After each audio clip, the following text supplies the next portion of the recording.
Pleasure to have the president of the Port Melbourne Football Club, Mr. Peter Bromley, with us. And Peter, we head into season 2013. I guess you couldn't be more happier with the side.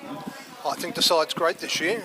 The one thing I've really noticed as someone who's 6'1.5", that I'm actually having to look up at the players and getting that crink in the back of my neck, which is just great to see some height. It's also good to see how some of them are filled out. We've got a bit of body shape. I can't see them getting pushed off the ball too often. And everyone is just flabbergasted by the quality of players that we've managed to pick up this year off other lists, considering we haven't got the big bucks that some other clubs are able to roll out, but still the quality like of Matthew Fieldson, Julian Rowe coming back, Luke Rounds, Toby Thulin, etc. I think our players come to our coach and the coaching setup we have. I think when they're visiting here, they talk to the other players who are playing for us, and they think, hey, gee, this is a great place to be.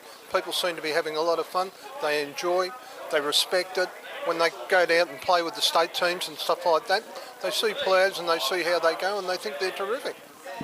Just quickly talking about sponsors, we're handing out the jumpers. Fort Byrne obviously on the front again, but great to see Atlas Car and Truck Rentals on the back of the jumper, and on the players' polos this year, South Pacific Health Clubs. Yes, it's good to see. Well, we've got a South Pacific, of course, being based in St Kilda. There's a great degree of synergy there. And Atlas Truck Rentals, we're just really happy to come on board. Atlas many years ago had an association with Fitzroy Football Club, and they've been very pleased with how we've dealt with them so far and the way we'll be able to respond and get the documentation up and the way that we're going to be able to represent them on the back of the jumper. Now, off-field at the moment with the club, a few things happening, a few things a little bit behind schedule at the moment. First of all, on the good news front, the electronic scoreboard's gone up.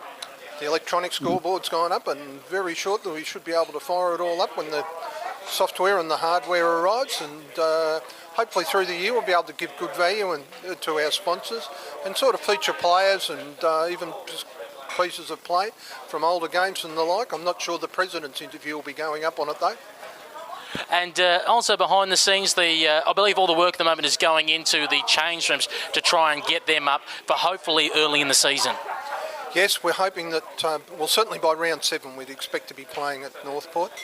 I think when people come in and see what we've done, they'll recognise just what sort of differences we're making to the players. No longer will you see the development league team sitting out on the middle of the oval after a game in the rain and the wet.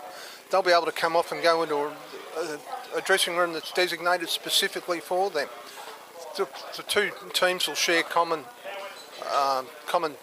rub-down areas and first aid and the like. We're also setting that standard into the new visitors' dressing rooms. Once again, I think Port Melbourne's setting a whole lot of firsts. When you look at the history of our club, we were the first club with a boundary line, we were the first club with a players' race. We've been a lot of firsts over our times in facility, and this is just another one of them.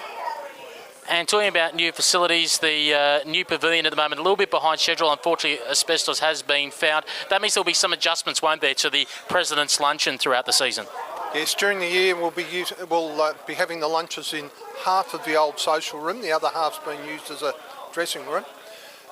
We'd expect that we think we can get about 80 people into it. We were very pleased last year when the average attendance at President's Lunches went from about, 45 to 80. I think the way that you present and act as the MC really helps it out too, and it allows our hard-working general manager, Barry, to get out and do some other things around the club.